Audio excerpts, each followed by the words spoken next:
మండువ హరిప్రసాదరావు గారు. జననం 1/7/1946. తల్లిదండ్రులు మండువ వెంకటేశ్వరరావు, మండువ అనసూయమ్మ గార్లు.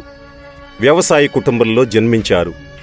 విద్యాభ్యాసం ప్రాథమిక పాఠశాల ఏడుగుండ్లపాడు, డిగ్రీ ఆంధ్ర లయోలా కళాశాల Vijayawada, PG Andhra university campus Visakhapatnam 1970లో పూర్తి చేశారు. 1970లో ఏడుగుండ్లపాడు గ్రామ పంచాయతీ సర్పంచ్గా ఏకగ్రీవంగా ఎంపికయ్యారు. అప్పటి నుండి 1988 వరకు సర్పంచ్గా కొనసాగారు. వారి హయాంలోనే ఏడుగుండ్లపాడు హరిజనవాడలో హరిజనులకు ఇళ్ల పట్టాలు పంపిణీ చేశారు. ఆ తరువాత కొత్తమాలపల్లె వారికి కూడా పట్టాలు ఇప్పించి కాలనీలు ఏర్పాటు చేశారు. అదేవిధంగా బీసీలకు పట్టాలు ఇప్పించి మరో కాలనీ ఏర్పాటు చేశారు. 1980వ సంవత్సరంలో ప్రభుత్వం వారు ఇచ్చే కాలనీలకు ఉచితంగా ఇటుకలు ఇప్పించి సహాయం చేశారు. రక్షిత మంచినీటి సరఫరా పథకం మరియు పైప్ లైన్లను ఏర్పాటు చేశారు. గ్రామ పంచాయతీ ఆఫీసు ఆయనే నిర్మించారు. ముఖ్యంగా ఆయన ముక్కుసూటి వ్యక్తి అయిన కారణంగా ఆయన గ్రామ ప్రజలకు గత 56 సంవత్సరాలుగా నిత్యం ఏదో ఒక పని చేస్తూ వచ్చారు. ఆయన 1987లో మండల పరిషత్ ఎన్నికలలో పోటీ చేశారు. అనంతరం మండల తెలుగుదేశం పార్టీ అధ్యక్షులుగా ఎన్నికయ్యారు. ఆయన హయాంలోనే భారీ ఎత్తున చెడుగుడు అనగా కబడ్డీ పోటీలు నిర్వహించారు. ఆయన గ్రామంలో రామాలయం పునరుద్ధరణకు తన వంతు సహాయం చేశారు.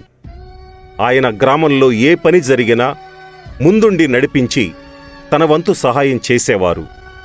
ఆయన ఊరి చెరువు ట్రస్టీగా పనిచేశారు. చెరువుకు అలుగులు చేయించారు. చెరువు చుట్టూ అనేక చింత చెట్లు నాటించారు.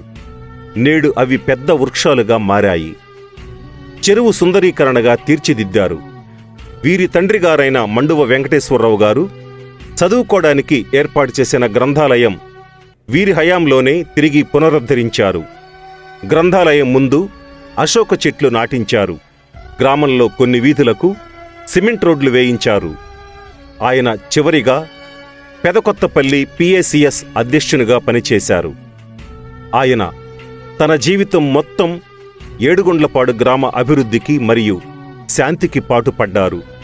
1970లోనే ఎంఏ చదువుకొని గ్రామ సర్పంచ్గా ఎన్నికై జీవితమంతా పంచాయతీకి తన సేవలను అందించారు. తను ఆర్థికంగా ఇబ్బంది పడ్డా, తన ఆస్తులు కోల్పోయినా గ్రామ ప్రజలకు తన సేవలు అందించారు. ఆయన తన జీవితంలో ఎన్ని సవాళ్లు ఎదురైనా ఒక్కసారి కూడా అబద్ధం చెప్పిన సందర్భం లేదు.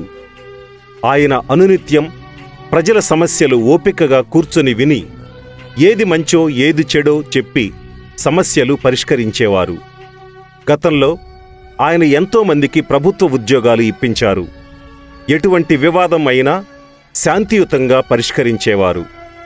ఆయన ఏదైనా ఒక మాట చెబితే మాట మీద నిలబడే వ్యక్తి. మరణం. ఏ విధమైన జబ్బులు, బీపీ, షుగర్ కూడా లేని వ్యక్తి తేదీ 23/6/2026 మంగళవారం రోజున గుండె ఆగి స్వర్గస్థులైనారు. ఇటువంటి మహోన్నత వ్యక్తిని కోల్పోవడం గ్రామ ప్రజలకు మరియు కుటుంబ సభ్యులకు తీరని లోటు. ఆయన పవిత్ర ఆత్మకు శాంతి చేకూరాలని మనమంతా ఆ భగవంతుని ప్రార్థిద్దాం.